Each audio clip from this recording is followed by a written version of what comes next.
Come on in. Welcome, everybody. My name is Janice Bedane, and I am the president of the League of Women Voters of Western Nevada County. I want to thank you all so very much for coming out tonight, and I know there are even some of you who I believe have been to every single one of our forums, and tonight is the last one. So we really very much appreciate the support that you've shown us. Also, I just want to say really appreciate the respect that you have shown all of the candidates and the forum rules. We do have fairly stringent rules around our forums, and we have had absolutely no problems, and just really want to thank Nevada County citizens for being willing to go along with our forum. I am up here tonight. We are going to start the candidate forum right at 7 o'clock.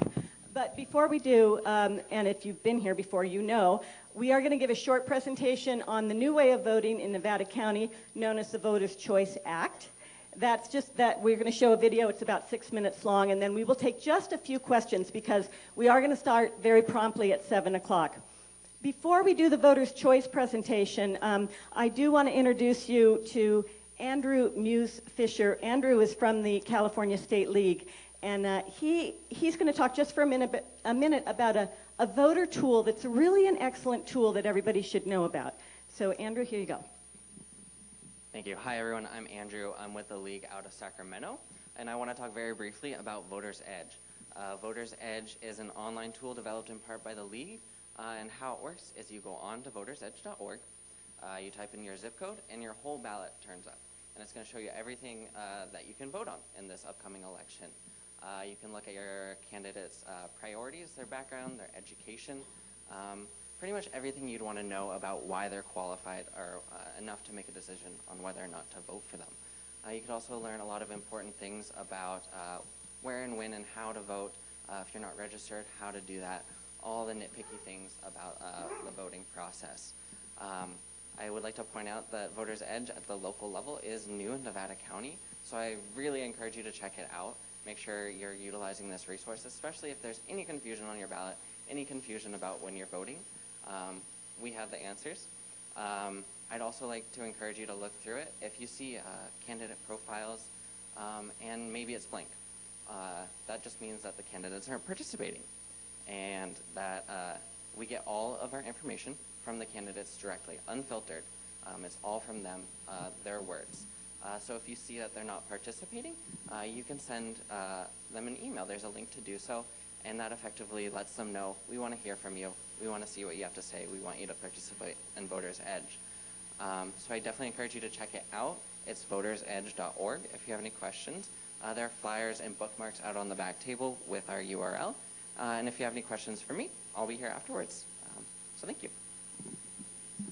Thanks, Andrew. And I just want to say that you can also get the Voters Edge link on the League of Women Voters website, which is LWVWNC, League of Women Voters, WesternNevadaCounty.org. And the Voters Edge is an incredible tool, and it is a goal of our local league to get our candidates' statements and information up there. We were simply strapped for volunteers at this election cycle, so our candidates actually haven't really even been approached by us yet. But we do hold it as a goal for the next, for the general election in November. And I might just say there that if you have ever thought about getting in touch with the involved with the league, that would be an excellent place to start. We do need people to facilitate getting the candidates' statements and so forth. So think about that. Now I want to introduce you to Brian Snyder. Brian works with FREED, Center for Independent Living. I do, thank you. Brian and FREED and the League of Women Voters, along with the Sierra Fund and the Tahoe Truckee Family Resource Center, have created a coalition called the Future of Nevada County Elections. And what we are doing is trying to support the work of the Registrar of Voters Office in implementing the new way that we vote, which is called Voters' Choice, and it is an all mail-in ballot. So our coalition has been working hard to particularly target specific audiences the disability community, older adults, and the Spanish-speaking community. We have developed a public service announcement that describes the voter's choice, and we're going to run that for you right now, and then we will take just a couple of questions if there are any. But this is a pretty good PSA, and it tells you a lot. So, and my apologies to those of you who have been here every time. You're going to just see this again. But let's play it. Hello, good people of Nevada County. Due to the Voters' Choice Act, we have some big changes coming to Nevada County elections in 2018. Those changes include when, where, and how you vote. They also include accessibility for older adults, people with disabilities, personas que hablan español y otros idiomas. All registered voters will receive their ballot in the mail weeks before the election. You have three choices of how to vote. First, you can vote by mail. You can mail your completed ballot as soon as you receive it. Your next choice is to drop off your ballot at a designated county drop box. Drop your completed ballot off at a secure and clearly marked drop box that will be located in accessible locations throughout Nevada County. Your third choice is to go to any vote center and vote in person. These vote centers will resemble a traditional polling place but will offer voters more options. For example, people that are blind like myself can use an accessible voting machine at any vote center in Nevada County. Now, these accessible voting machines have screen reading technology in both English and En español. people with low vision may also request an accessible ballot from the Nevada County Elections Office. Now, all you have to do is request an accessible ballot. They will email you the ballot. You can complete it on your computer or print it out and complete it that way. After you're done, mail it back via U.S. mail or drop it off at any vote center. The choice is yours. And if you have any questions regarding accessible voting, please call area code 530-265-1298. That's 530-265-1298. Y cada centro de votación tendrá boletas en diferentes idiomas. Y si tiene alguna pregunta, puede llamar al secretario del Estado al 1-800-232-VOTA o al 1-800-232-8682. Well, call me old-fashioned, but I like the idea of meeting up with my fellow citizens at one of the local vote centers when I vote. Kind of gives me the feeling of celebrating the democratic process. Anna, tell me where some of these local vote centers are in Nevada County and how many days they're open. And I probably wouldn't mind hearing where those Dropbox locations are as well. Absolutely, Gene. In Grass Valley, there's a vote center open for 4 days that's located at the Gold Miners Inn, Room E at 121 Bank Street. Also open for 4 days is the vote center located at the Best Western Gold Country Inn Conference Room at 1012 Sutton Way.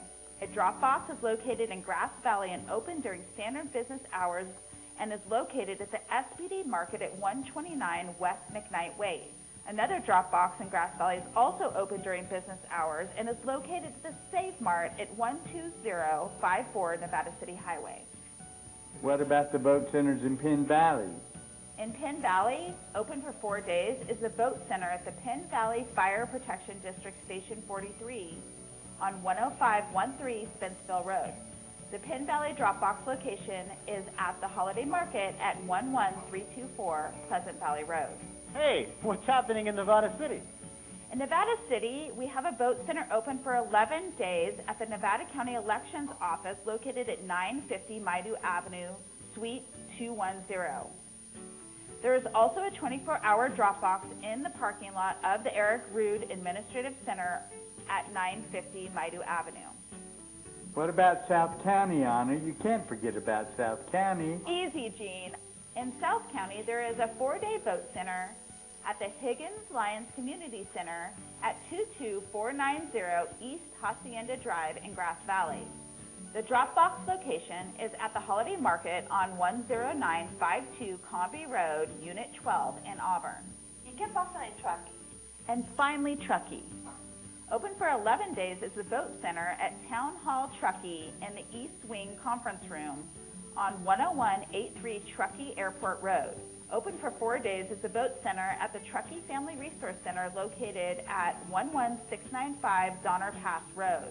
The 24-hour Dropbox location is at the Truckee Town Hall at 10183 Truckee Airport Road as well. And finally, the last Dropbox is at the Save Mart at 11399 Deerfield Drive. Dang it, I forgot to register to vote. No worries, Gene. With same-day voter registration, you can register to vote and vote all at the same day at any one of Nevada County's vote centers. Es la ley del voto flexible. Those are the big changes to elections in 2018. Learn more at voterschoice.sos.ca.gov or visit the Nevada County Elections Office at mynevadacounty.com/2320/voters-choice-act.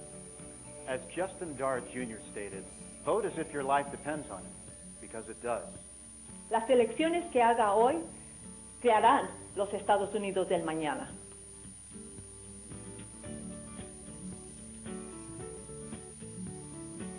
So this video is available on YouTube. It actually plays a lot smoother. There was an issue here with the processor. That's why it's not as smooth as it would be on YouTube. So you can just type in Nevada County Voters Choice Act PSA and you can find it there. Oh, right. I forgot to mention Peel as well as part of our coalition. So there you have it. You will be able to see that. It's on Facebook as well. And on Freed. And oh, thank you. Who's clapping? Thank you so much. Thank you very much. Also, any of the information that you saw on the video, there's also there's bookmarks out there with that information, and there's also a postcard with the vote centers and the Dropbox locations. So feel free to pick one of those up and share them with as many people as you can. And also, we encourage you to start conversations with your friends, families, and coworkers, and let them know about the Voters' Choice Act. Thank you. I'd like to also just mention that the ballots will be dropped the week of May 7th. So voters, we are all going to have between the week of May 7th and June 5th to vote, and then drop it off at either mail it or drop it off at one of those locations. So you can expect that. You're also going to be getting some information prior to getting your ballots about the Voters' Choice Act. So you're going to start hearing about this a whole lot more and getting more information. But we are available. I would like to not have any questions. Is there something burning out there? Okay, perfect. Thank you.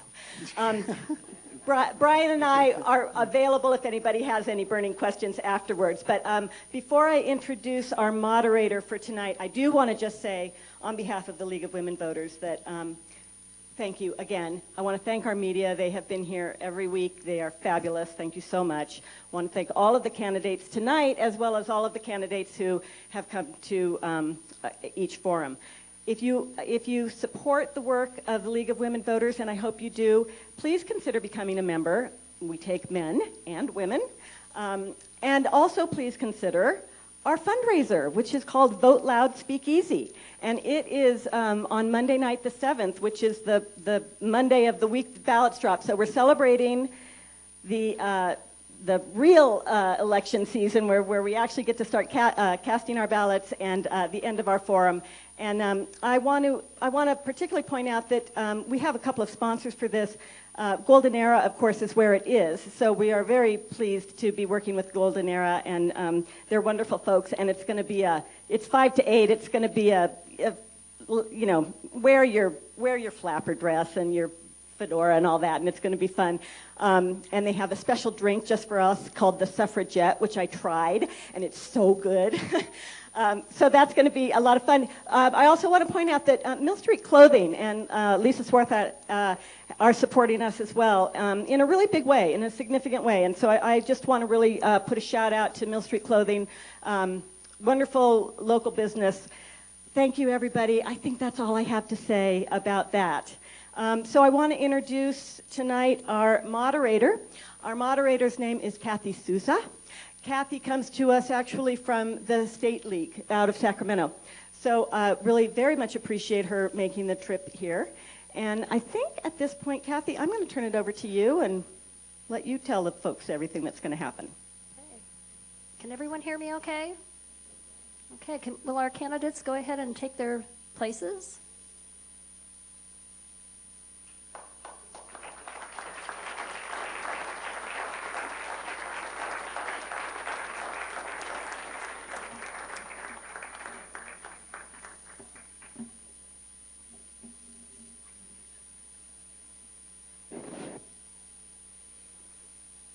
Well, good evening, and welcome to a candidates forum for the Nevada County Sheriff, Coroner, Public Administrator, sponsored by the League of Women Voters of Western Nevada County.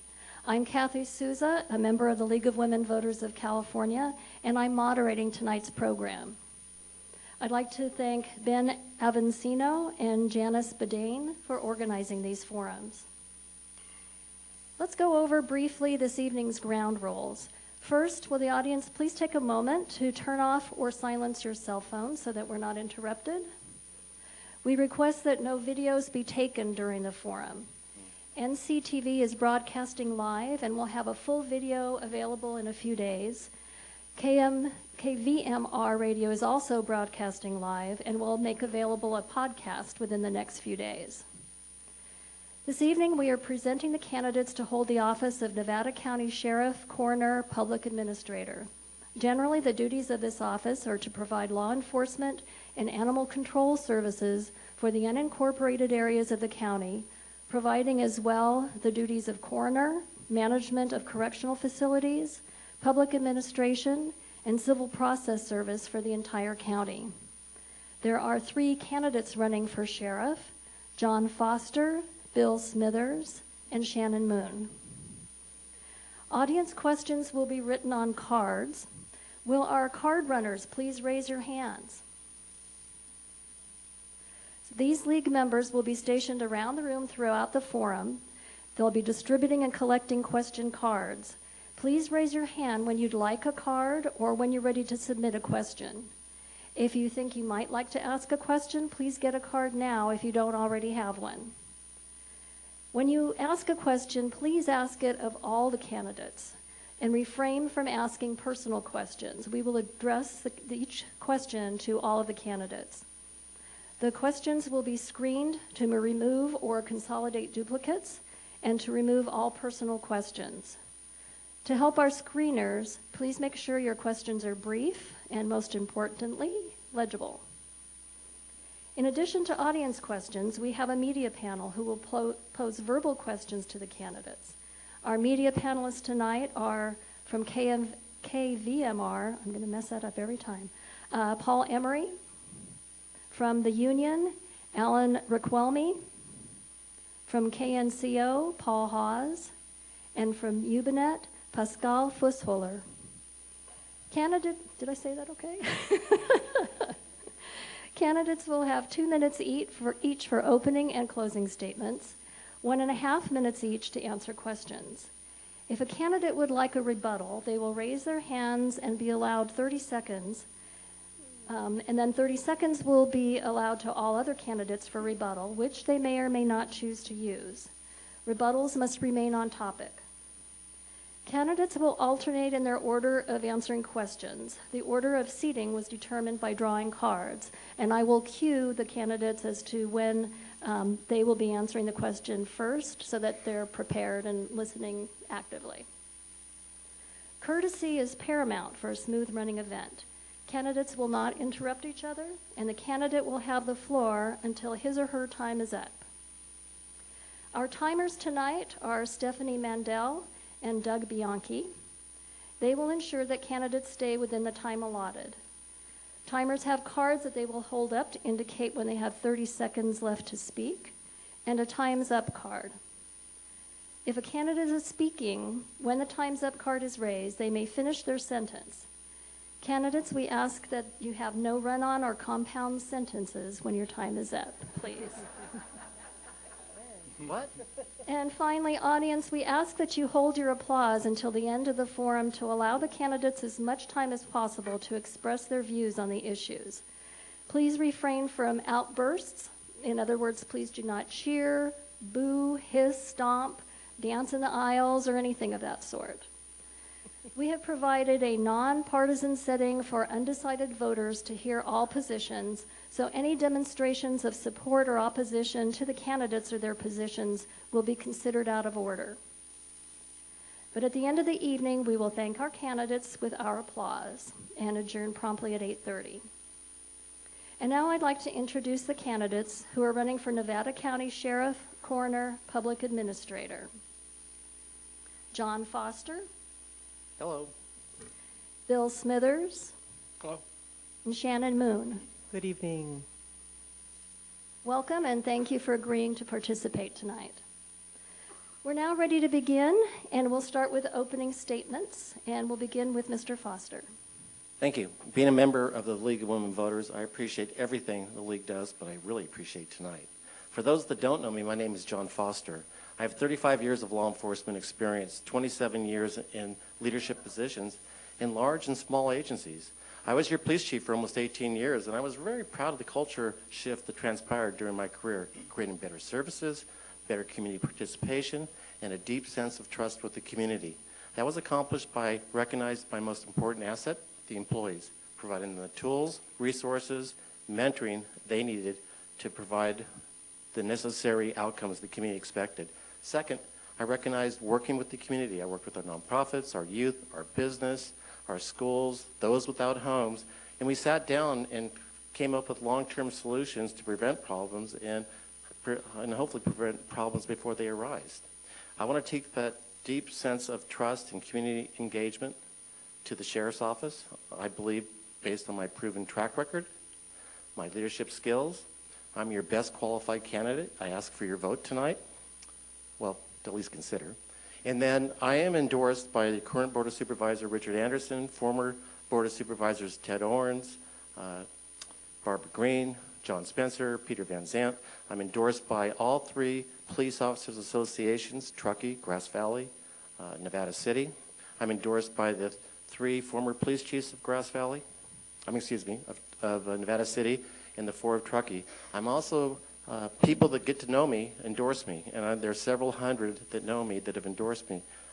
2 that just recently came to endorse me this week were Nick and Amanda Wilcox. So I'm hoping to get your endorsement, but more importantly, your confidence to vote for me as your next sheriff. Thank you. Mr. Smithers? Good evening. I'd like to thank the League of Women Voters for having this tonight, and also all of you for coming out. My name is Bill Smithers, and I'm running for Nevada County Sheriff because your safety is my highest priority. I was born and raised in Nevada County. I'm currently been married for almost 26 years, and I've raised 3 children in this community who all still live here. So public safety is very important to me. I started my career with Nevada County Sheriff's Office as a correctional officer while working as a reserve police officer with Nevada City Police Department. I was eventually picked up by Nevada City Police Department, where I worked 3 years full-time before returning to the Sheriff's Office as a deputy sheriff. Since being with the Nevada County Sheriff's Office over the last 20 years, I've promoted up through the ranks from deputy to my current position as executive lieutenant. And during that time, I've had the opportunity to manage all of the major divisions within the Sheriff's Office. One of the things that I've earned over the time with the men and women that I've worked for, I've earned their respect and their trust from the Nevada County Deputy Sheriff's Association and the Nevada County Correctional Officers Association. It's important to remember when you cast your vote that the Nevada County Sheriff's Office is unlike any other law enforcement agency in Nevada County. We're not solely responsible for law enforcement duties with the patrol cars that you see running around in town. We're responsible for the public administrator, the coroner division, the civil division, corrections, court security, animal control, search and rescue, and a volunteer program. So we have a lot of duties that we're responsible for, and with the experience and knowledge that I've gained over the years, I am ready to step into this position as sheriff, where you can count on me to keep this community safe. I'm also endorsed by the Nevada County Deputy Sheriff's Association, the current Sheriff Keith Royal, the Correctional Officers Association, 10 elected sheriffs currently in Northern California, along with the Crime Victims United of California and the Republican Party. So I hope that you do your homework when you do your voting this year and cast your vote for Bill Smithers. Thank you. Ms. Moon? I am Captain Shannon Moon, and I'm running to be your next sheriff because I love Nevada County. This county has been my home my entire life. I have chosen to remain here, raise my own family here, and I have dedicated my entire career, uninterrupted, to providing law enforcement services to my hometown. I will leverage my 28-year career at the Sheriff's Office to ensuring that Nevada County is the safest place to live, work, and visit. The Sheriff's Office provides very complex and extensive services to our community. We've talked about corrections and coroner, public administrator. I have guarded prisoners in all 3 of our jails. For 974 square miles of our county, from Truckee to Lake of the Pines, from Smartsville to Chicago Park, I have patrolled our streets and prevented crime. I have had to break the news of a loved one passing to people in this community.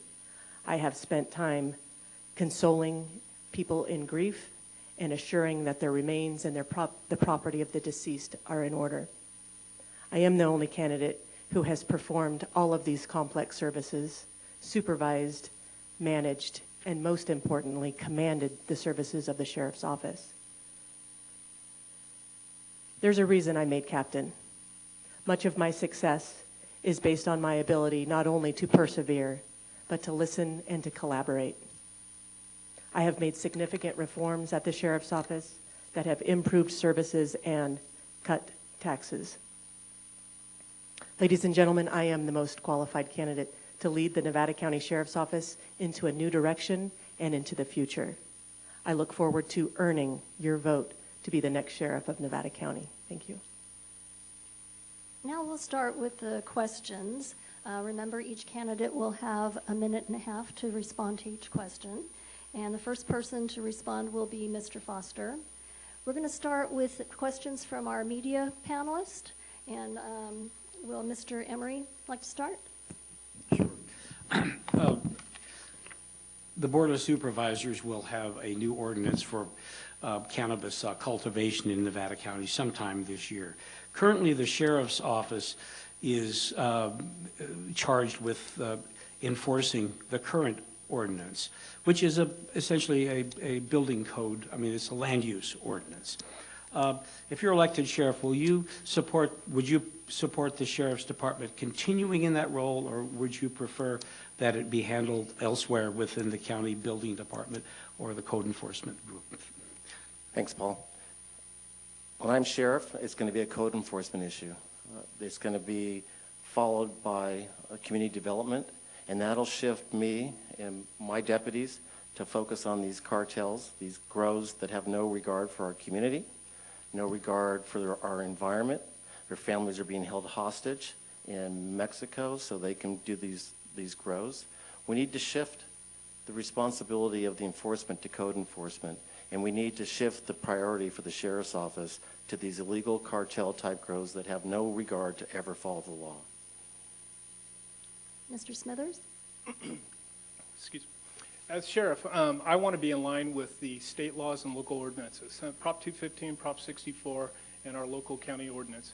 As sheriff, I think that we have 2 deputies that are currently assigned to the civil ordinance abatement team that need to be redirected towards more criminal activity that's taken place in the community.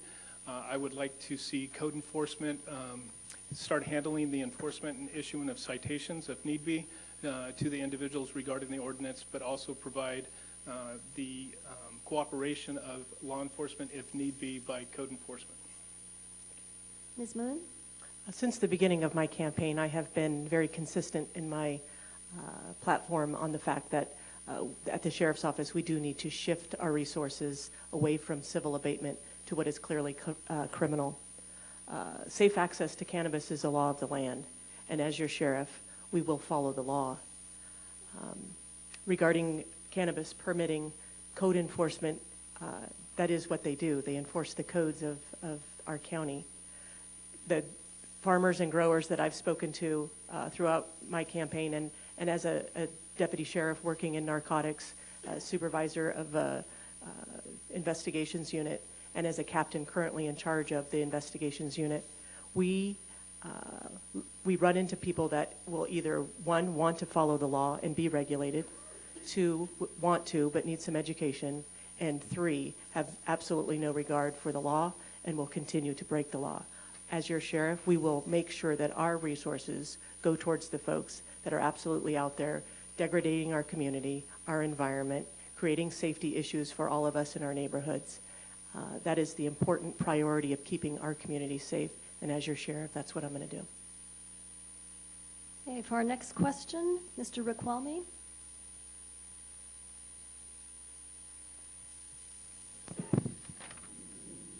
Thanks. Good evening. The current sheriff's policy about mugshots is that he will release them only if the person is incarcerated at that time. This policy ensures that people with money to make bond avoid having their mugshot published in the media. Do you believe this is discriminatory? Will you change this policy if elected and release mugshots as the public records that they are to the media, regardless of if someone has posted bond? Yes. I'm sorry. Yes, I think if somebody has been arrested, it's public record that they have been in custody and booked, and provide the booking mugshot to our media. Ms. Moon? Yeah, part of Public Records Act, it's very important as a government official is understanding what public records really are and what our requirements are. Under the government code, we really do have to release the work of the sheriff. We are public service. We are here for you. So the idea of not releasing a mugshot is whether or not it's meant for who can bail and who cannot. The process has to be done through efficiencies through software, and we have those in place. We have a system that pushes every single arrest that's available on our website. What we don't do for our community is we don't market what services we do provide. We expect you to come to us and ask.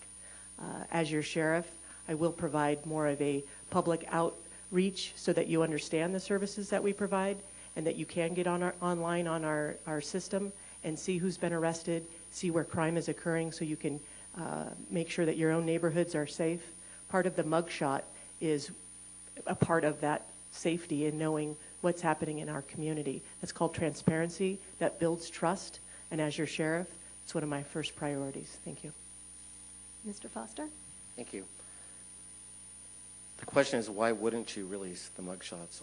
The dilemma that law enforcement is facing throughout the nation is lack of trust, lack of transparency. And there's people in our community that don't trust law enforcement. So anything I can do as your sheriff, releasing the mugshots, I think what's also important to be released to a public record is the release time of prisoners. People that have been a victim of a crime, they'd like to know when a victim or a suspect's going to be released. So it's important that you build trust and transparency, and if you can do anything possible to build that bridge, as sheriff, you do it. Okay, for our next question, the first to respond will be Ms. Moon, and our next panelist is Mr. Hawes. Did you hear the one about the chief, the captain, and the lieutenant that wanted to be sheriff? I think I've heard this one before. There's been a lot of talk, about in education in schools, guns in schools, but I don't want to talk about that because that can be a perceived problem in an area. In Nevada County, we have a real problem of getting kids to school. What do you think law enforcement's position is or should be in helping improve the chronic absenteeism rate that exists in the county? Thank you for your question. School safety for children, home safety for children, clearly our kids are our future. Making sure that kids understand that the importance of school, it starts from the home. I was very fortunate to have been raised in a phenomenal household where that was part of our daily teachings, is making sure you went to school.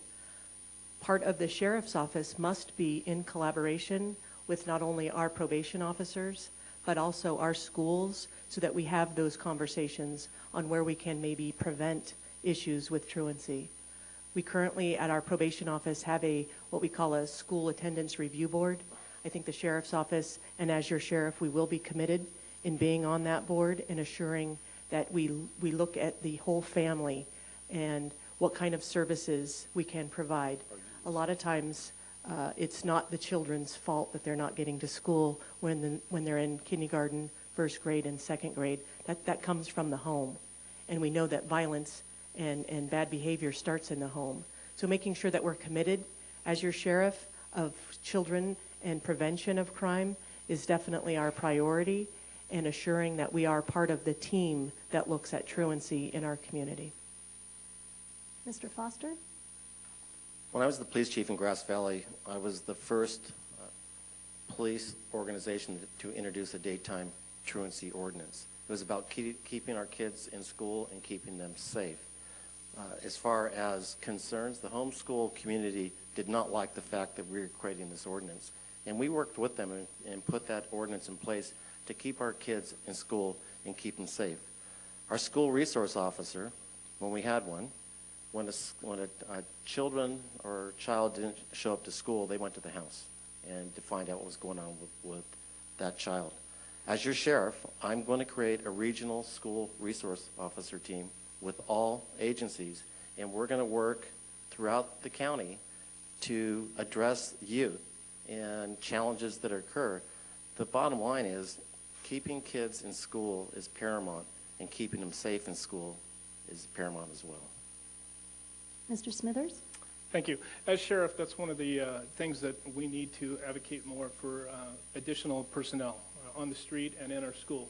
One of the things that I want to do is make sure that we have more school resource officers. We currently have 2 for roughly 27 schools in Nevada County right now that we deal with on the western side here. So I want to advocate for additional, and will place more school resource officers to work with probation to make sure that we're working with the truancies in the schools, educating, providing programs to the children, working with the parents to make sure if they need any type of social services that we can direct them in the right direction to get the help that they need. It could be just a transportation problem that we could try to figure out and work with the families, work with the school to make sure that we get our kids to school, because education for our children are the most important thing. I've raised 3 children in this community, and we have great schools up here, so we need to work closely with them to make sure that our children are getting the education that they deserve. Okay, for our next question. A quick follow-up on that. How about students that are 18? How would you handle an absenteeism problem with students that are 18? You know, part of the current codes makes it the responsibility of the parent to get someone to school. As 18, you're in charge of yourself, so that clearly that enforcement action goes against a child. But I think we need to look deeper than an enforcement action and assure that we're engaging with our youth in our community. And again, that starts with the leadership of your organization, that's exactly what we're going to do as your sheriff. Anyone else? How do you deal with that? You utilize your school resource officer to build relationships with these children, with the kids, know the ones that have challenges.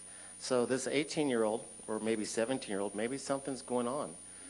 Yeah, I know, but I'm just saying, it doesn't matter the age. If it's an 18-year-old, you should have your school resource officer and your school staff and understand each of these children or adults when they're 18. And if this 18-year-old doesn't get to school, find out why he's not making it to school, or she's not making it to school, and work with them so they are encouraged to come to school and get the education they need to be successful in life. Again, too, that's with school resource officers, working with the family, working with the school, finding out what the issue is behind why the 18-year-old is not going. A lot of them decide that they don't want to complete school, so it's important that we work with the educators, with the families, to at least try to get the individuals to complete a GED or something to where they could, hopefully get their education so they can go on, because it's very important for them to have that so they can be prosperous in the future. So I definitely make sure the school resource officers work with them. Okay, for our next question, the first to respond will be Mr. Foster. Let's take a last question from our panel from Ms. Fussholer. So a little surprise drop this afternoon. That was the Board of Supervisors agenda for May 1st with the new draft ordinance for the permanent cultivation ordinance for cannabis. And in case you haven't seen it yet, one of the paragraphs reads, all individuals desiring to cultivate cannabis for personal use must first register as registered cultivar with the enforcing officer and obtain proof of registration. Said proof of registration must be produced immediately upon request by the enforcing officer. Failure to register before cultivating will be considered a violation of this ordinance. So how are you going to enforce that? Who did they define as the enforcement officer? Sheriff's office. Interesting. Thought we were getting out of the business of code enforcement. You know, our job, the sheriff's job, is we enforce the law. That the Board of Supervisors has made this the law, and if it is passed, we will enforce the regulation.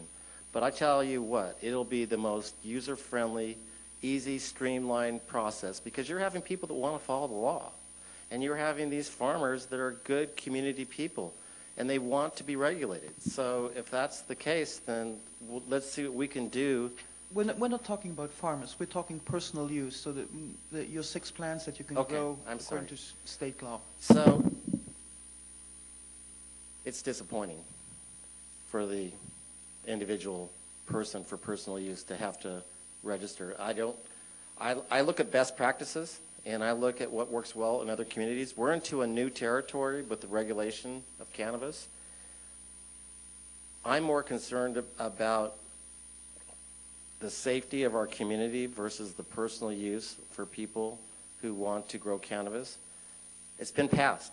It's legal in our community, and it should be out of the arena of law enforcement, and it should be regulated by somebody else besides the sheriff's office. For personal use, for people to come in to have to register, it's disappointing. Mr. Smithers? If it is adopted as ordinance and it states the sheriff's office will enforce, that's what we will do. I think it's important, especially with recreational, because it's a lot different now than somebody that has a medicinal recommendation to grow marijuana. It's important for the safety and security of the communities, so it would be nice if we knew that they were registered, so we knew where these gardens were for the community and the complaints that we receive on those. If we go out and we do an inspection, see that they have 6 plants, we know that it's good, so when those calls come in, it would save a lot of time for our personnel from having to travel all over the county trying to do additional inspections.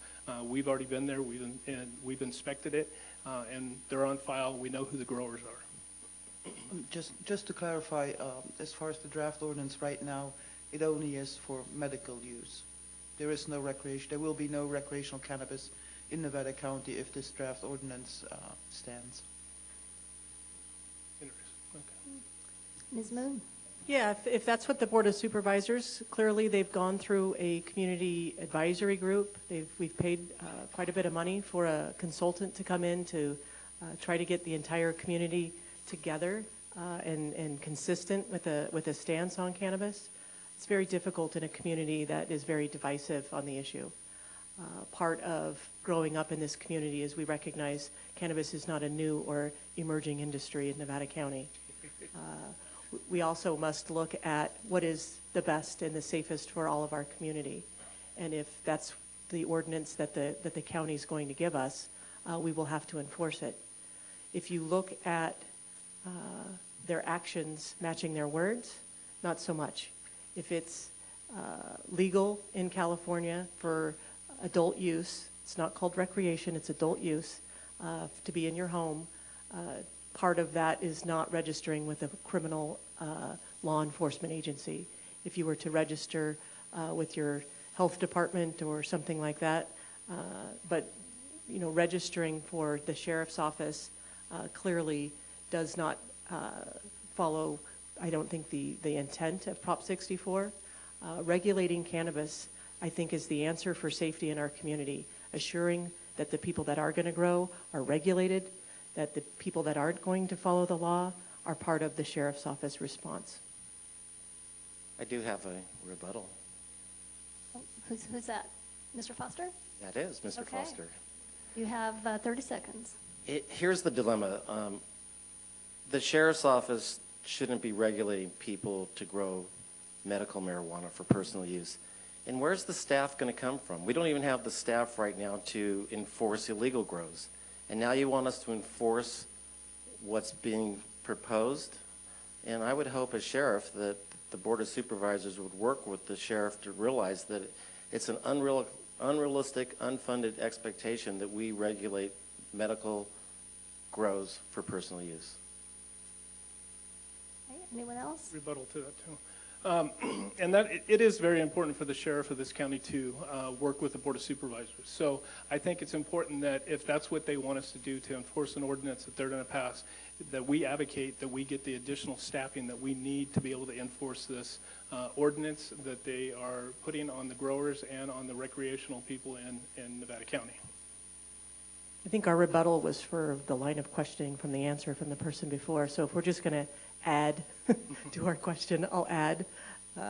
More staffing is difficult in this time. In 2009, we did have a downturn in the economy and we lost some staff. So making sure that we allocate our resources efficiently based on community needs and not personal agenda, number one, and then going to the board with a transparent request for more staffing if we're to hold to their expectations. Okay, and let's take some questions from the audience now. The first to respond will be Mr. Smithers. What is your view of the California Values Act, which limits the extent to which local law enforcement cooperates with federal immigration authorities? My personal opinion is I don't believe in legislation that pits law enforcement, local and state law enforcement against federal law enforcement. Right now, that's one of our duties under SB 54, that we cooperate with the federal government under certain criteria and under certain charges that the individual has been convicted of within the last 5 years to 15 years. And there's a ton of those type of charges. The issue is community safety and the safety that we face out there as the men and women providing services to you and to the community, and the community themselves being safe. If the individual's here illegally in our country and has committed crimes in our country, we should be able to cooperate with them. And I would do everything in my power to do so with across the board posting names and release dates of individuals that are in custody at the Wayne Brown Correctional Facility. Ms. Moon? Yeah, the Sheriff's Office do not legislate law. We enforce the law. Immigration law is in general a federal issue. As your sheriff, we do need to make sure that the folks that are in our community trust us so that they can report if they are a victim or a witness to a crime, so that we can enforce and arrest violent offenders in our community. So if we have someone that is in our country illegally, they have to be able to trust us so that they can report crime because the crimes will go rampant if they don't trust us to even report a crime.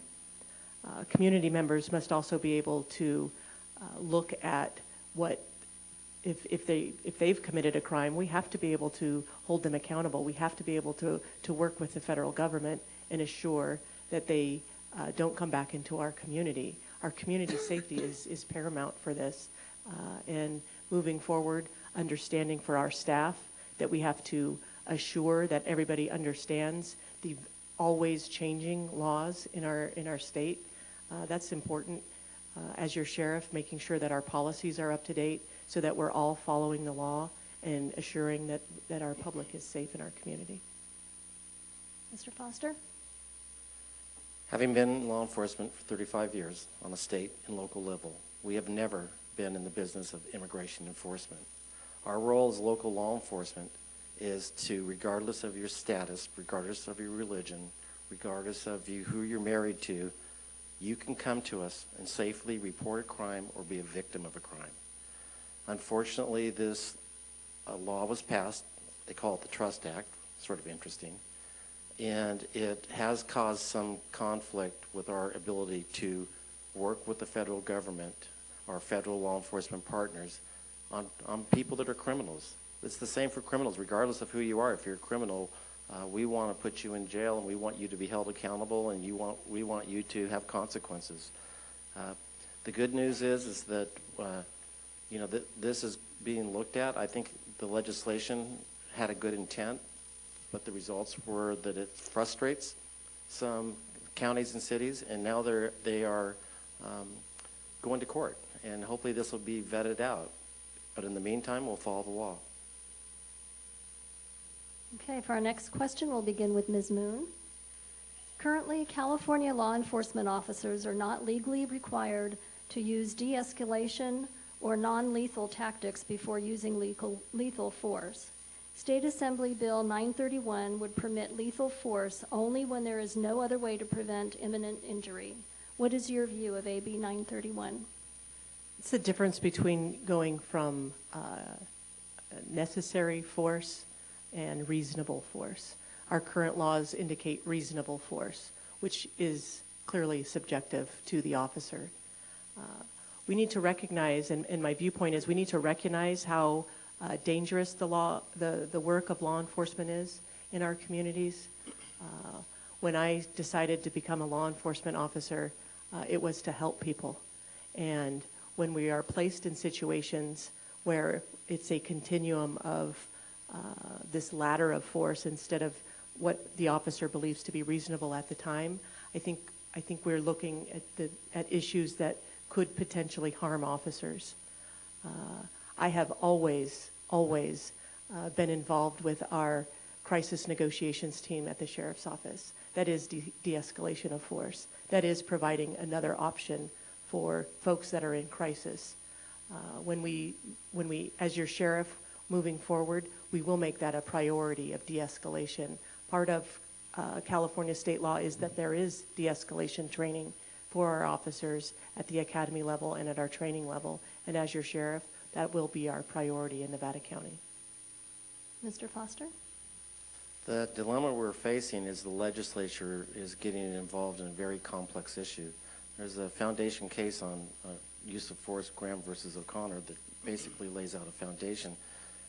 What I would do is work with the legislative bodies and our California Sheriff's Association to work with the authors of this bill to make sure that it works for law enforcement. Right now, I'm not sure it'll work.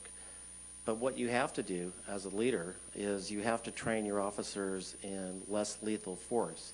You have to train them in communication skills. I was the first agency in Nevada County that deployed tasers, which was a less lethal use of force. And what you want to do is you want to train your staff to de-escalate incidents. We were the first agency that sent all our officers to crisis intervention training, and that was to deal with people with mental illness issues and de-escalate. So the key is not as much this legislation. The key is to train your staff to have the skill set to de-escalate things so they don't have to use of force and deadly force. Mr. Smithers? So the current law is reasonable force, and they want to change it to necessary force. We already use necessary force in our job. It's the training that you receive and the quality of person that you hire at the Sheriff's Office. So we are using the necessary force when we're out there in the field, but we're doing it reasonably. And a well-trained officer that's out there makes those split-second decisions that a legislator has no idea what could happen in 1 to 2 seconds. So I think it's going to be detrimental to law enforcement if this bill passes, because you're going to have officers that are going to be second-guessing themselves, and you'll see more officer-involved shootings, I believe, with this incident. We're already training with the de-escalation of force. We do it in the academy. We do it in our everyday training that we have, crisis intervention. And our officers, we use less lethal force all the time. We are trained in it with tasers, less lethal beanbag, different things like that to utilize those verbal judo to be able to talk to individuals out of being able to have to use deadly force against them. And we resort to that at our last resort. Sorry. Kathy, can I have a quick rebuttal? Sure. Thank you. As being the team leader and the commander of the crisis negotiations team for several years, we did do a lot of crisis intervention for the city of Grass Valley because they do not have a team. So several times they would call us in the middle of the night for people on the bridge, people barricaded in hotel rooms, and we have always at the Sheriff's Office provided that service for the city of Grass Valley. Mr. Foster, would you like to? News to me. We have utilized our team, but it wasn't several times. Mr. Smithers? I'm good. Thank you. Okay. For our next question, we'll begin with Mr. Foster. What are your thoughts about the court activity with Jason Mackey and or the activity of the DA's office? It's a little vague, but I'll try to answer. You know, the unfortunate incident that I see with Mackey is him under oath testifying that he was never trained. To me, that means he not was only never trained, but he was never adequately supervised. And then you see the officer that said he was dirty. That officer was discovered having an inappropriate affair with a informant that resulted in him suddenly resigning and 13 narcotic cases being dismissed. So what my view is that there's something that needs to be addressed with training, supervision, and accountability at the sheriff's office. Okay, Mr. Smithers? I'm sorry, could you repeat the first part of the question? Sure. What are your thoughts about the court activity with Jason Mackey and/or the activity of the DA's office? So I think it's a case that has been drug on way too long in the media and court. It started in 2015. It could have had a expedient result to it if somebody would have unsealed a search warrant. There's a lot of misconception with the public as an investigation that took place within the sheriff's office, internal affairs investigation, does not allow us to go to the courts and unseal a search warrant. So during our investigation to it, we determined, I was the investigations lieutenant at the time overseeing the narcotics task force. Once I actually spoke to Detective Mackey, found out what was taking place. I put a stop to it. We rotated one individual out of the task force. We put another one in the task force that provided the training that was necessary to that detective, and he was successful until he completed his rotation. And just recently, it's played out in court, and they found that the sealed search warrant in question was actually correct, just like what his open portion of the search warrant stated. So if it would have been looked into at the very beginning through the individual that was completing the investigation at the DA's office, it should have been done early on, and it would have put this to rest.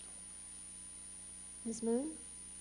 Yeah, part of that entire course of the investigation, Jason Mackey's assignment into narcotics, we have a training program, and whether or not it didn't happen, that is absolutely on the sheriff's office.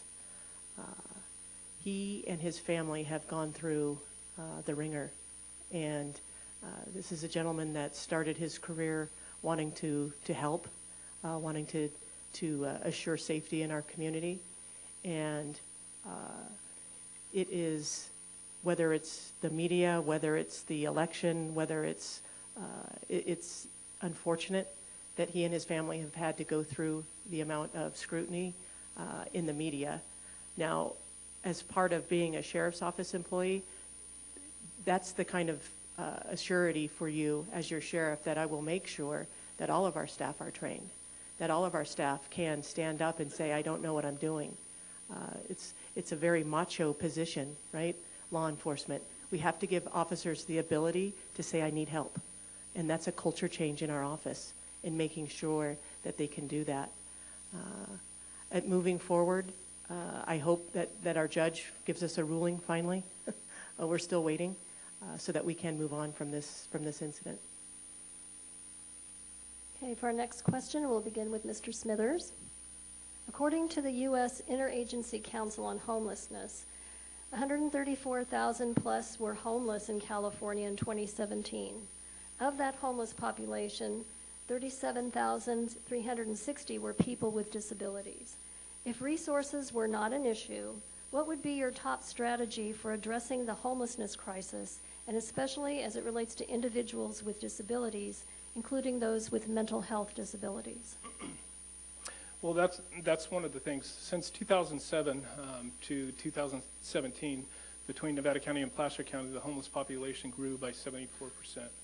So it's very important that we do everything that we can in our community to help solve that. Just between 16 and 17, it grew 13% in Nevada County in the rural area. So it's very important when we deal with these individuals as law enforcement officers, if we can direct them to social services to get the help that they need, whether it's mental health, any type of help, services such as housing or whatever it might be. We currently do it if they are brought to the Wayne Brown Correctional Facility and they're arrested on a charge. We provide services to them inside the facility. We also provide other programs to them too if they're in custody long enough to help them reacclimate to the community, to hopefully be a citizen that can prosper in our community. A lot of the individuals that I dealt with as patrol sergeant and patrol lieutenant going into the camps, a lot of them don't want help. And there's a lot that need help and don't realize it. So it's important for law enforcement to work with the other community leaders to try to get that help for them. But it's also important as law enforcement that we keep our community safe. So we need to still hold those individuals accountable if they're breaking the law. If they're out there committing theft, vandalism, burglaries, whatever they might be doing, we need to hold those individuals accountable for their actions in our community. Ms. Moon? Kathy, could you repeat the question real quick? Sure. According to the U.S. Interagency Council of Homelessness, 134,278 people were homeless in California in 2017. Of that homeless population, 37,360 were people with disabilities.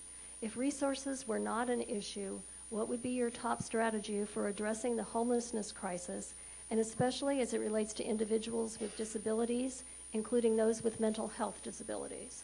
Yeah, so that's the, what would you do if you had the open bank? We need more staffing for that to work. As your sheriff and as I have done for the last several years as a jail commander, operations commander, is assuring them and stay committed to what we're already doing in this county and collaborating with our cities, our health and human services, social workers, our behavioral health folks that are out there working with folks with disabilities and actually going into the camps.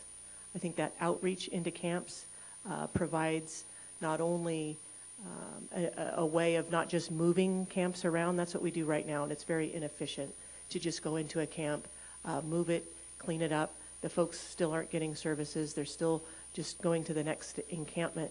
So if money wasn't an object, we would put together an entire team. We would commit to the coordinated entry system that is currently in place and the continuum of care that is in place right now. This issue affects city, county, state. We need to work together to be more efficient.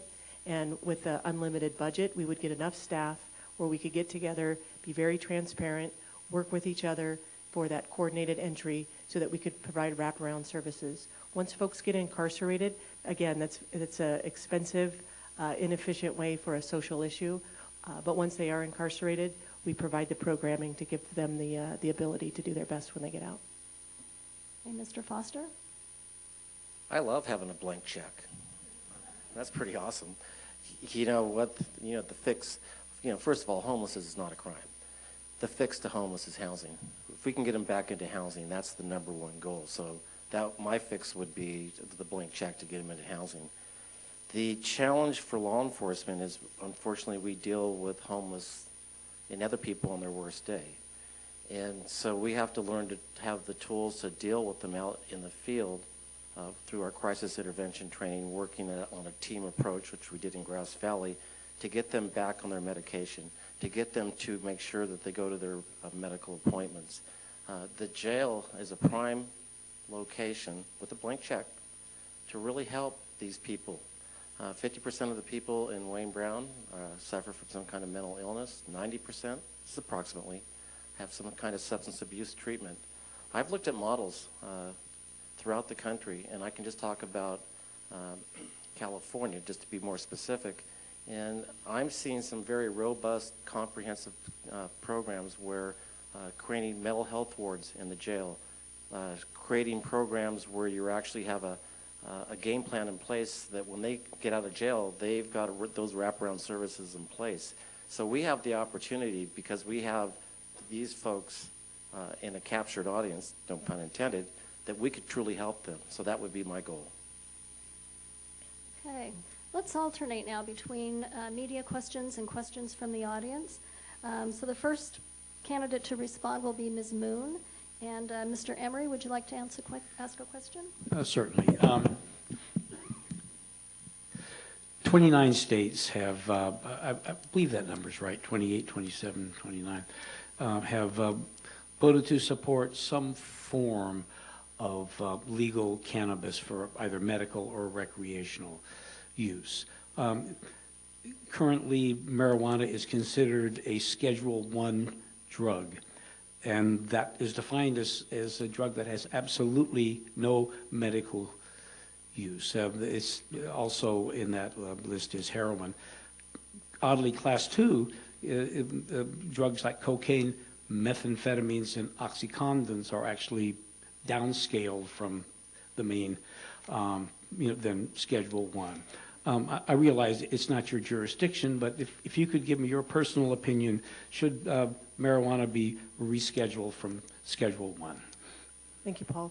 Yeah, this was a question at the Cannabis Alliance forum that we did a couple of nights ago, and my stance is consistent with what I said before. There's no way to do any research on a Schedule I narcotic. And if we've already passed the Compassionate Use Act, 1996, I think it's about time we start doing some research so that we understand potency, we understand different strains on what people are using. The only way you're able to do that is if you downsize that or downclass that to a Schedule II, and I do believe that that's the proper thing to do for research. Looking at the other Schedule II drugs, cocaine, opioids, those are very, when we look at what's right for public safety, that's in the same ballpark. So understanding when the law changes, we too must shift with what the people have voted for safety, and that has to be with research. I think the FDA was looking at approving a CBD oil for pain. That's big. If the FDA is going to approve something for CBD oil in our community, that changes, decriminalizes something that's out there that people are already using. So I would support downsizing that. Mr. Foster? I remember when a seed of marijuana was a felony. We have to resolve this conflict between state and federal law. Paul, I think it's 28 states. I could be wrong too. But, the voters, the people are telling government we need a change in the outlook. It should not be a Schedule I drug. I have a son suffering from brain cancer and seizures. I had my eyes open on the whole medical use. It's something that can be effective, and making this conflict continue between state and federal law needs to stop. So I am not in support of keeping it a Schedule I drug. Mr. Smithers? Well, I was the only one that differed between my opponents. I worked narcotics for Nevada County Sheriff's Office for 10 years as a detective and a supervisor. One of the things that I disagree with lowering the schedule of marijuana is I interviewed several hundred, maybe close to 1,000 people over my 10-year time there. And listening to them, the gateway drug that they would always say that they started with was marijuana. The THC levels, we would send the marijuana that we confiscated away to different laboratories. We'd check them because the individuals would tell us that they were high in CBDs, and we would send them away, and they were very low in CBDs, and they were very high in THC. The THC levels fluctuate so much, and the THC levels that we're dealing with the marijuana currently now that's being grown indoors and outdoors is not like what was being grown in the 60s and 70s. And then the synthetic type of products that they're adding to our current marijuana. So I disagree with lowering the schedule of marijuana from a Schedule I. Okay, for our next question, we'll begin with Mr. Foster. What is your opinion regarding body cameras for officers? When I was the chief of Grass Valley, people would ask me that question. My answer was this: what do you think of body cameras? And I'd say it's not a matter of if, it's just a matter of when we're going to have body cameras. The current sheriff is opposed to them. I don't know why. It's a good tool. People are recording folks out there, officers on stop. It's best evidence for them. It's also a training tool that you can use to teach officers on de-escalation. If there's an incident that you feel that they need training on, you've got that film. You know, it's something that the community, and I've mentioned this before, and one of my other candidates got frustrated with me. It's not that the deputies are hiding anything. They're very good people. They're very good employees. They care about the community. But there's a perception in the community is, well, what are they hiding? Why are they the only law enforcement agency in Nevada County that does not have body cameras? As your sheriff, we will have body-worn cameras. Okay, Mr. Smithers? So as the largest law enforcement agency in Nevada County, we don't employ 7 officers. We don't employ 21 officers.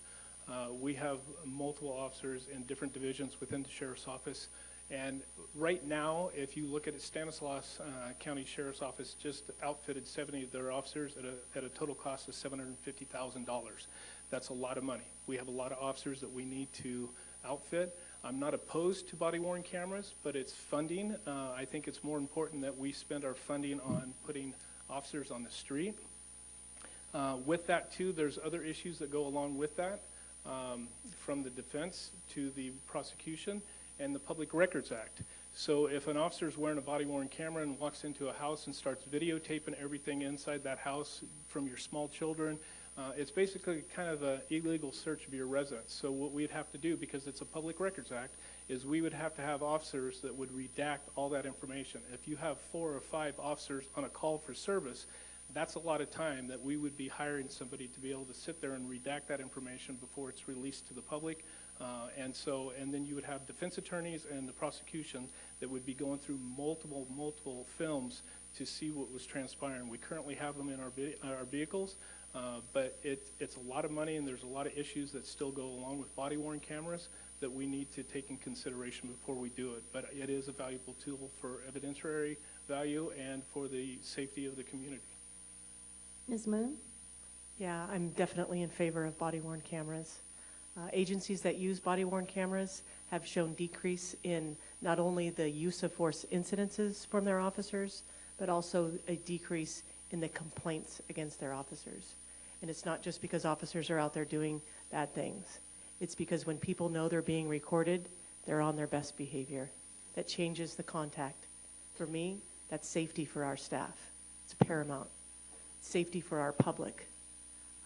At that cost, the safety of our staff, there is no cost for that. In 2006, Jeffrey Mitchell, Sacramento County Sheriff's Deputy, was shot and killed on a car stop in rural Sacramento County. It's an unsolved murder. Right after that, our agencies went to dash cameras because of the safety issues that we have on our car stops. The technology has changed. We must stay in touch and with the future of technology. It's a safety issue for me. We will find the budgeting for it. We will convert what we have on dash cameras. We also have an infrastructure already set in place that will easily move into a different body-worn system for safety of our staff and our public. It's about transparency. We will be able to show the community all the good work that we do every single day that doesn't make the headlines in the Union. As your sheriff, we will have a body-worn camera system for our community. Let's take another media question now. Mr. Riquelme, and the first to respond will be Mr. Smithers.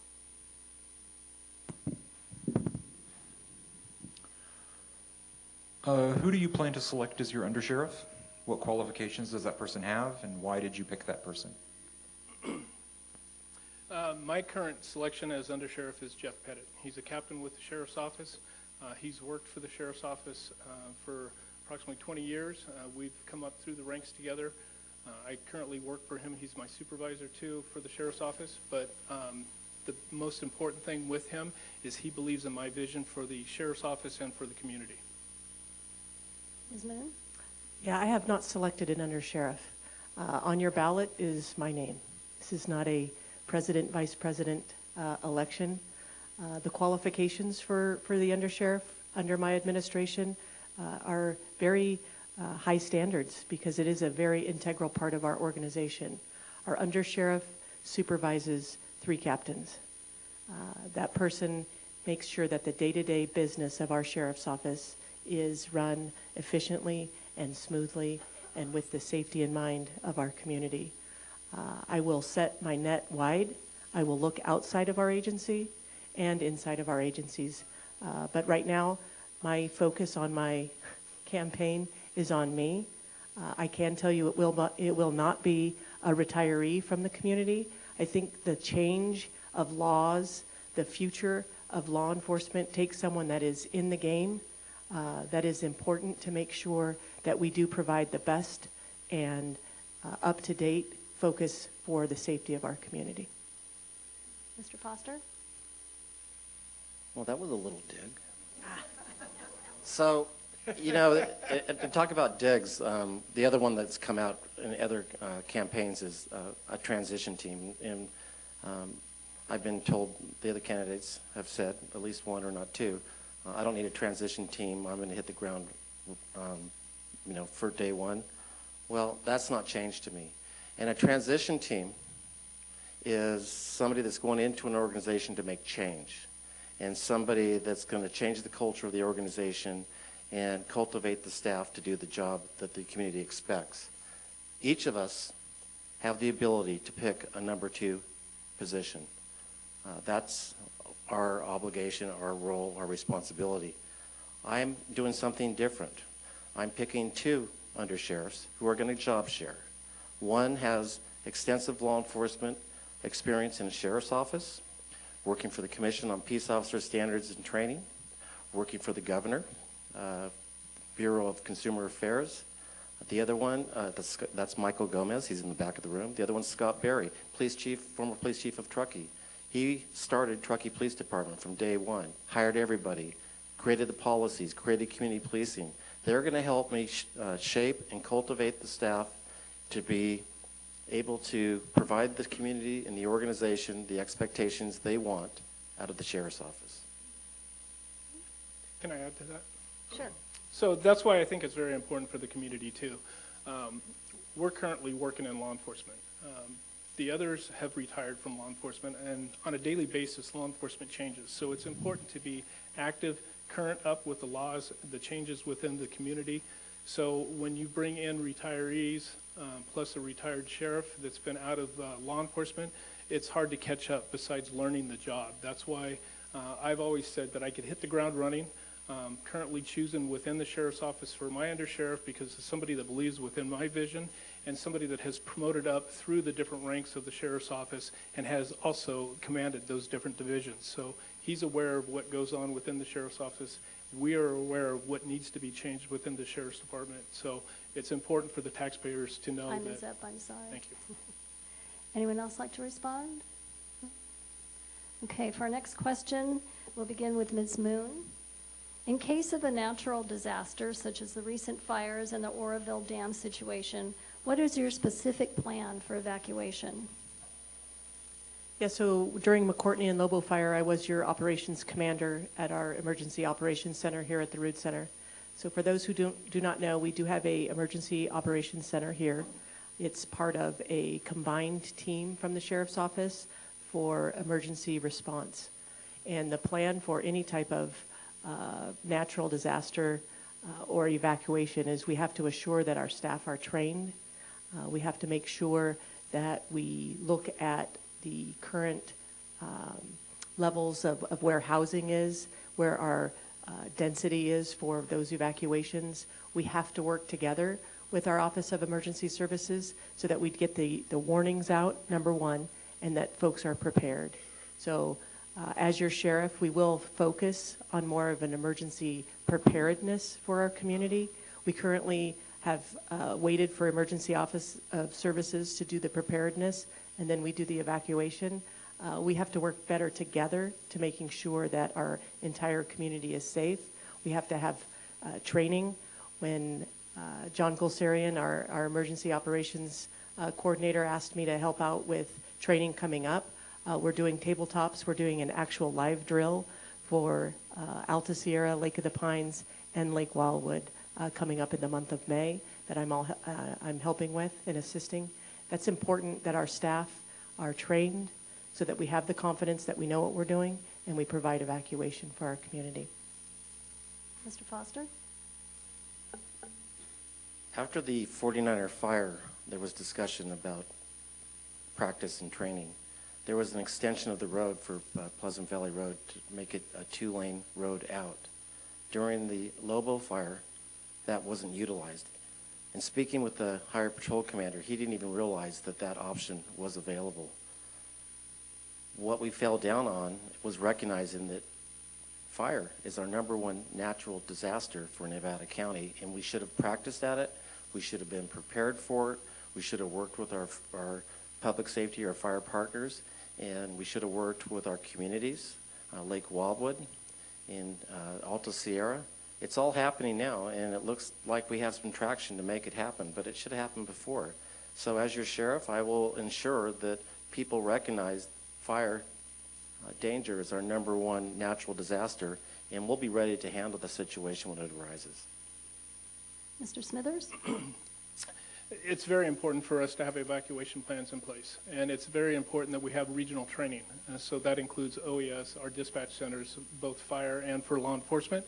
It's important that our law enforcement agencies, whether it's Grass Valley, Nevada City, California Highway Patrol, and the Sheriff's Office work together, because we even had outside agencies coming in for the Lobo fire and for the McCourtney fire from surrounding counties and jurisdictions to help us out. Fortunately, those individuals had been officers or deputies up in this area, so they knew the area. But it's very important for us to have that regional training, the tabletops and actual trainings in the field too, to make sure that people are aware, work with the communities from Lake of the Pines, Lake Wildwood, Alta Sierra, the high areas of where we need to worry about evacuations. My father was a battalion chief up here for 36 years. The 49er fire was one of the big ones that he was in charge of, and that was one of the big things that he pushed for, is additional ingress and egress to locations to be able to evacuate individuals. So I think it's important that we work with our partners, whether it's law enforcement, fire, EMS, whoever, that we can make sure that everybody is trained, because it doesn't matter what color uniform we are wearing, that we work together for the community that we serve. Okay. Let's take another media question from Mr. Hawes, and the first to respond will be Mr. Foster. Oh, okay. I've lived in Nevada County for a long time, and I have to say I feel pretty safe in the community, and I thank all of you for your contributions to that in the roles that you've played. So you're tied. What's the differentiator? What makes you special? Just look at me. So, thank you. Oh, I mean time, sorry. Can I do a rebuttal?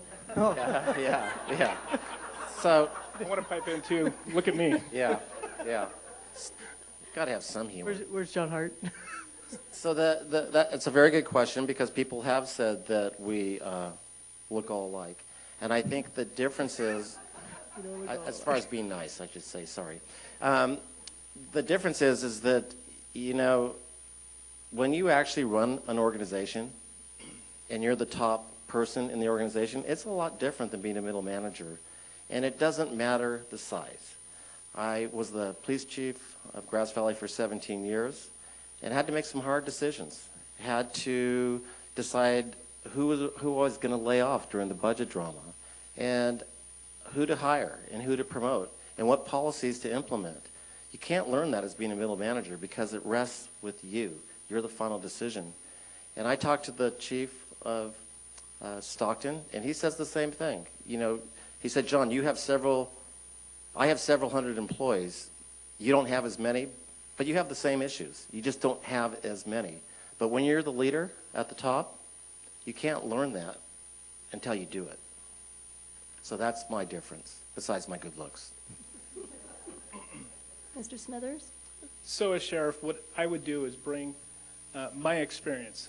Out of all the candidates, I've then been the most recent boots on the ground, out in the field with the men and women working in the community. As a narcotics sergeant, we held the record for the highest amount of illicit drugs taken off the street in Nevada County, weapons, and the arrest in Nevada County, the people that were out there committing crimes. As a patrol sergeant, a patrol lieutenant and an investigations lieutenant, I push the individuals to do the same and make a difference in the community, to be a driving force out there to keep this community safe.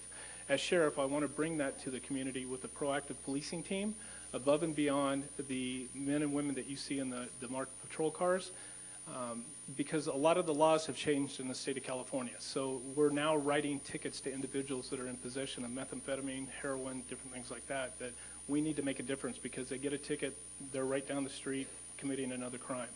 So one of the things that I want to bring to the sheriff's office is a proactive policing team that's out there working the community, that can saturate the community, that can address the major issues that are affecting our community and the quality of life, whether it's burglaries, thefts, narcotics, anything like that. We will be working on to make sure that this community is safer for you and all of us that live here, that raise our family, and for the people that visit us. Ms. Moon? Yeah, I think it's a clear understanding of the scope and complexity of the office of the sheriff. I have started my career here at the age of 22. I have learned on the job. I have learned through tremendous mentors here at the sheriff's office and from other agencies.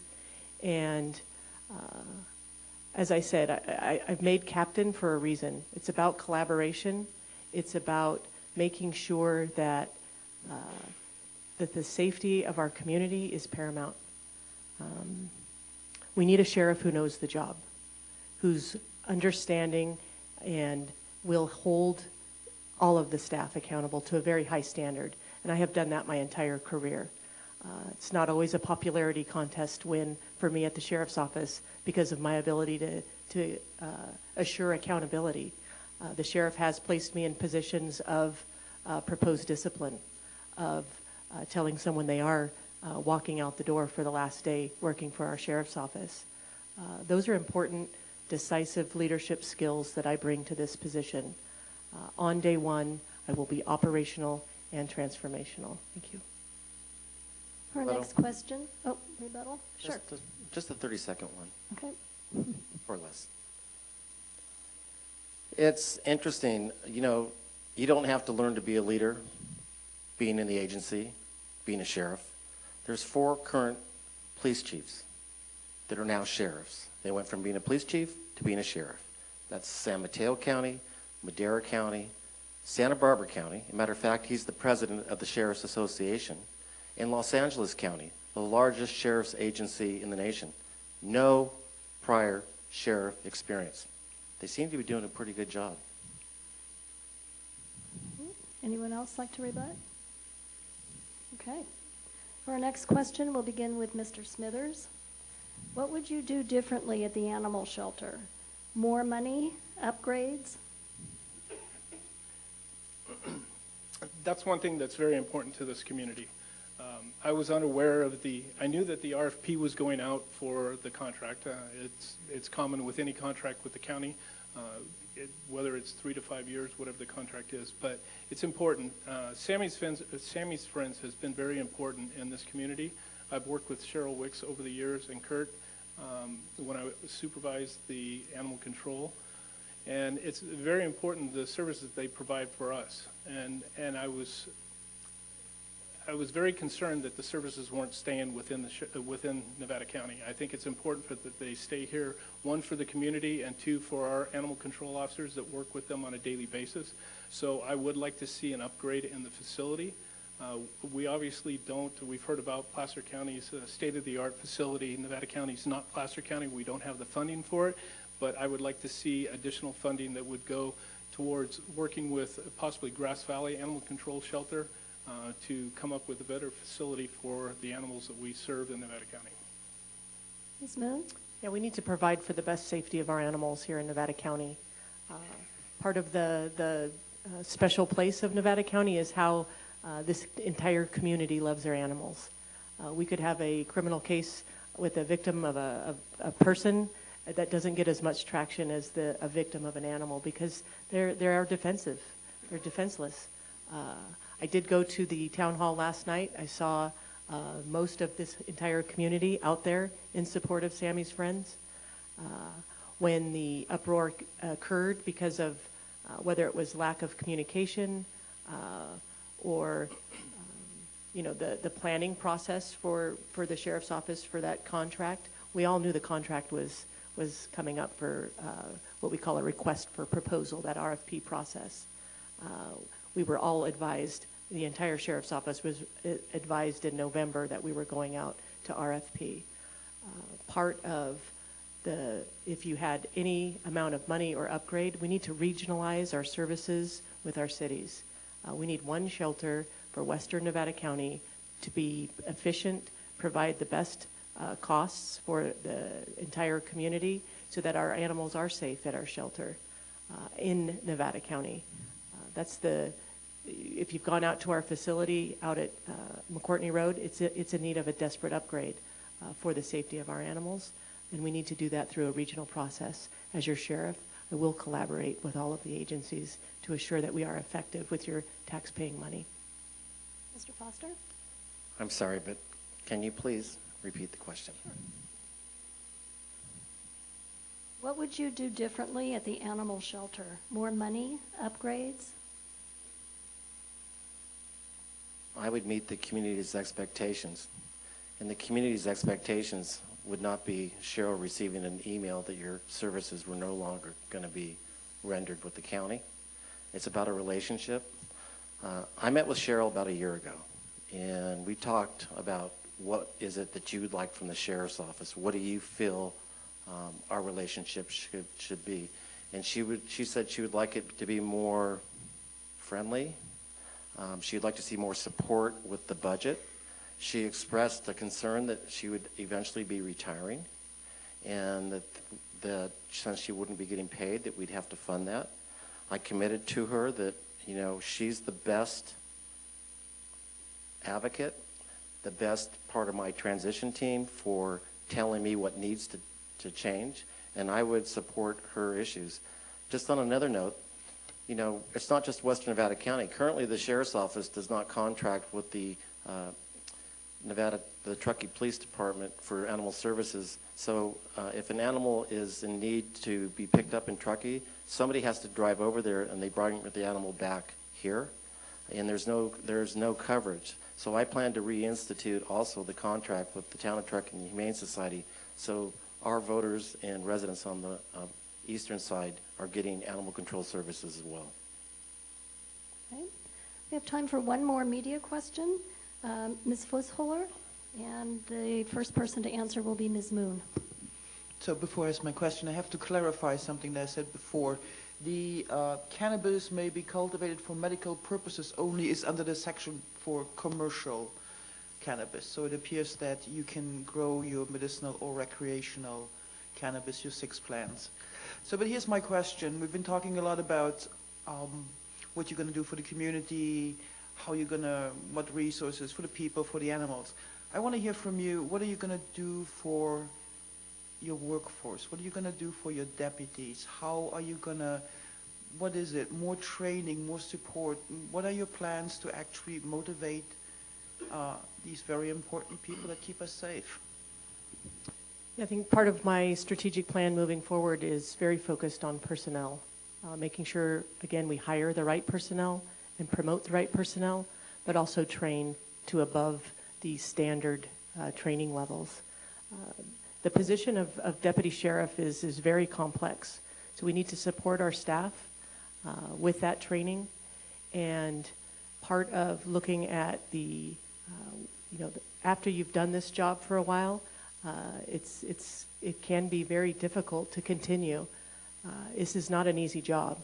The amount of trauma that we see every single day, the criticism, our staff are absolutely doing the best they can, many times multiple hours because of our staffing issues. So making sure that we absolutely support the good work that they do, we train them, we assure that the people that we're going to promote to be their supervisors understand how important it is to have that accountability piece as a law enforcement officer, and looking at just making sure that we support our staff with peer support, with assuring that they do that they can come forward and say I need help. I think that's tremendous for the amount of trauma that we see and how it compounds daily when you're out there. We want our staff to do the best. We want our customer service to be the best. It's very difficult when you go from call to call, and making sure that we prepare our staff for the best is what I'll do as your sheriff. Thank you. Mr. Foster? Well, first of all, recruitment and retention is essential. Currently at the sheriff's office, they've been short 6 dispatcher positions out of 12. My understanding there's 2 currently in training. That means these dispatchers work 5 days a week, 12-hour shifts. That's fatigue. They're probably not very happy at times, and there could be an officer safety concern because they could make a mistake. Corrections has vacancies. The deputies, the good news is there's 5 deputies in an academy. So you need to fill those vacancies, and you need to retain those employees. That's essential. And so as your sheriff, you have to create an environment that people enjoy coming to work, and they enjoy their job, and they're being valued by the leaders of the organization. The employees feel undervalued. The ones I talk to at the sheriff's office, their morale's low. They feel that they're not getting the leadership they need, and they're actually looking forward to change in a positive way. So what I'm going to do to them is do what I did at Grass Valley. My employees liked our work environment. They liked the mentoring, the resources, the training, and the accountability. And you create an environment that people love to come to work. And that's what I'll do. Mr. Smithers? So I think it's very important. My father always taught me to treat people the way I want to be treated in any given situation. So I think it's very important that morale starts from the top down, and that's what I want to bring to the sheriff's office as the sheriff. Currently, as I said, I'm endorsed by the Nevada County Deputy Sheriff's Association and the Correctional Officers Association. They have worked with me and for me over the years, and they support me 100% and respect me. They are looking forward to working for me, and if they're happy because I'm providing the training, the mentoring, and the necessary needs that they have when it comes to their personal life or their professional life, that's what I'm going to bring to the sheriff's office. I'm going to bring the family environment back to the sheriff's office that we had when I started here, and I'm going to continue that through everything that we do, more engaging with the community. The deputy sheriffs will be more engaged with them. You will know who we are. We will know who you are, who the people are that we are serving. So I look forward to that, and it's very important that we hire the right individuals and promote the right individuals. One of the first things that I want to make sure that we strive to do is hire across the board, from corrections, dispatchers to patrol. Currently, we actually have 6 new deputies. We just hired another one, so there's going to be 6 new deputies. We hired 2 new dispatchers. We're pretty much full right now with corrections, but we will have some vacancies because of retirements, but we need to move forward and make sure that we get those people. Thank you. We have time for one last question, and we'll begin with Mr. Foster, and I'm not going to allow any rebuttals on this. Yes, ma'am. What would you say is the best quality of each of your opponents? They have more than one best quality. You know, I was leaning over at Shannon at one of these forums, because we've had a lot, and I said to her, when do we start hating each other? Because we spend a lot of time together. They're both fantastic people, and I would love to mentor them and train them to be the next sheriff. Mr. Smithers? Best quality, you said, of each of? Okay. Yep. So I'll start with Shannon. Shannon and I grew up together in this community, and we've grown up in this department together. We've worked well together over the years. And I appreciate everything that she's done for the sheriff's office, and have looked up to her as a supervisor in this department too for guidance when I needed it.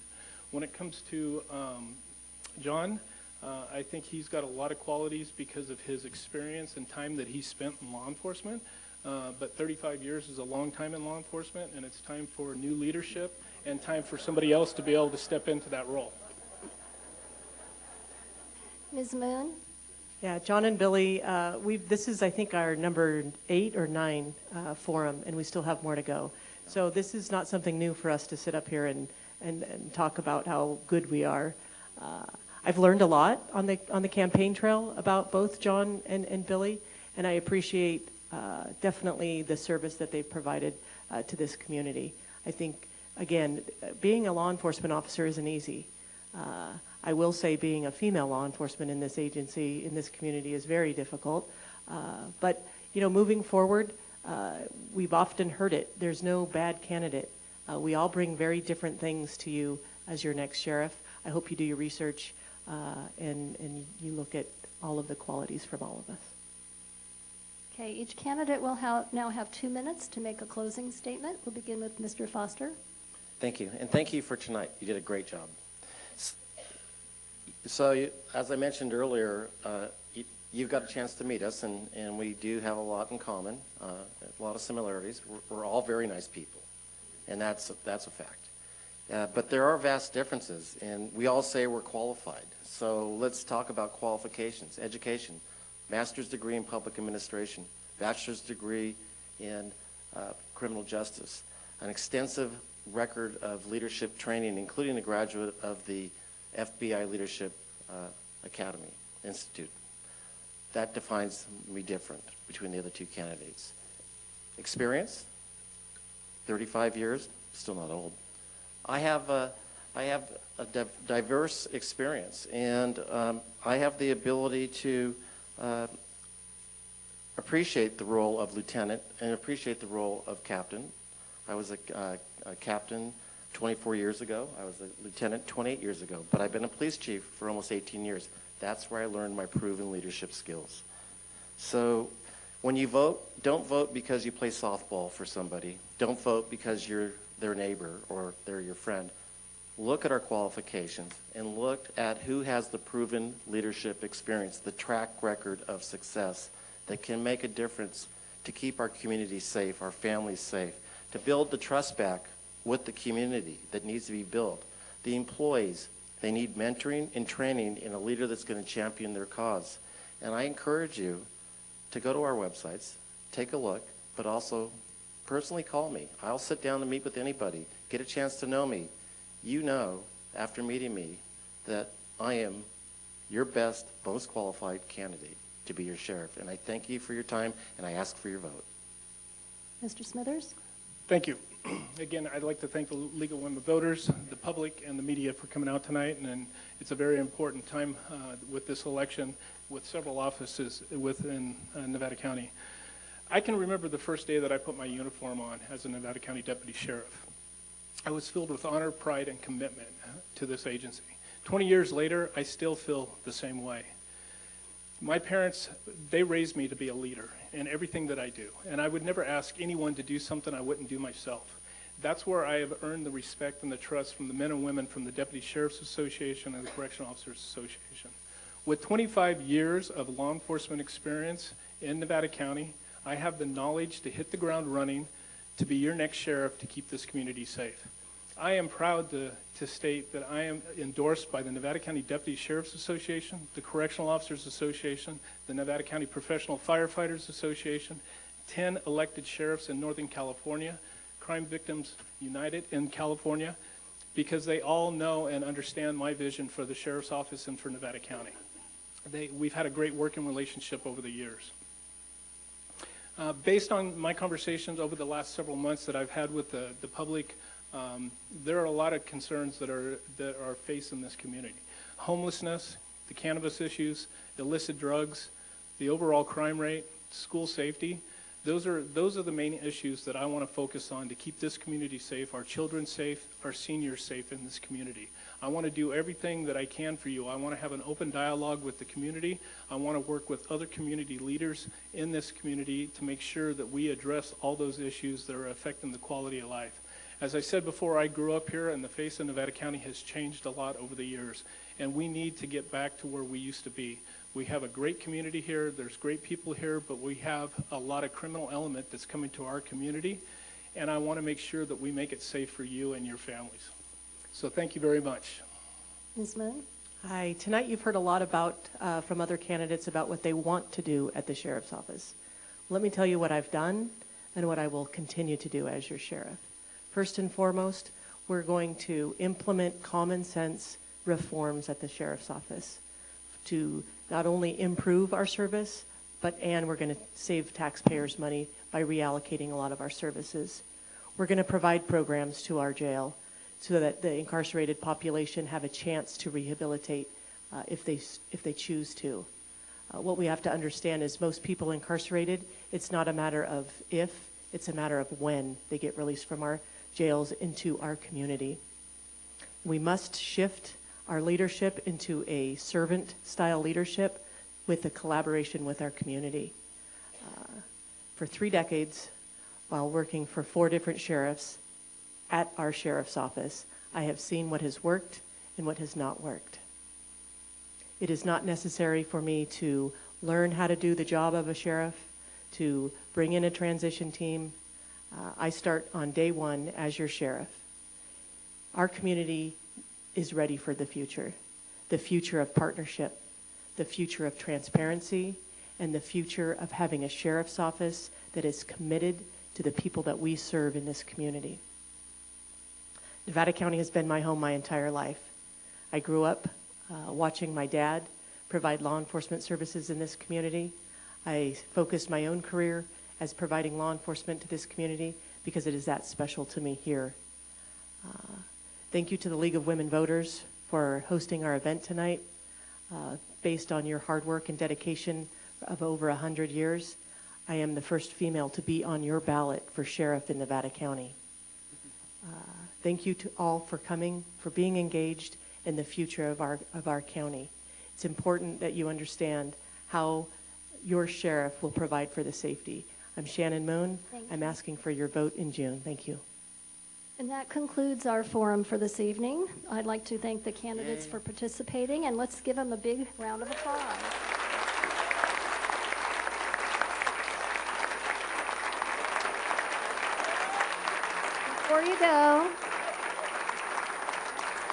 Before you go, Janice Spadain of the League of Women Voters of Western Nevada County would like to say something. I'm not going to keep you long. Thank you again. I just want to acknowledge that this is the final forum that we've done every Thursday night in April. You can count on that in the general election as well. We will be having a forum series then. This isn't possible without a tremendous amount of work on behalf of a lot of volunteers. So I just want to extend my thanks to all of the volunteers, the members of the League of Women Voters, for putting so much time and effort into making these really successful forums. Thanks again to the candidates and to the media. Pick up an invitation to the Vote Loud, Speak Easy fundraiser that we're having. We are also soliciting auction items. And if you support us, we do have a dollar box out there that you can drop $1 in, because these it is all volunteer, but still resources are needed for all sorts of things. So thank you again. We'll see you in the general election.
forums went very well. They were excellent, They did. weren't they? I think so. You know, part of my theory about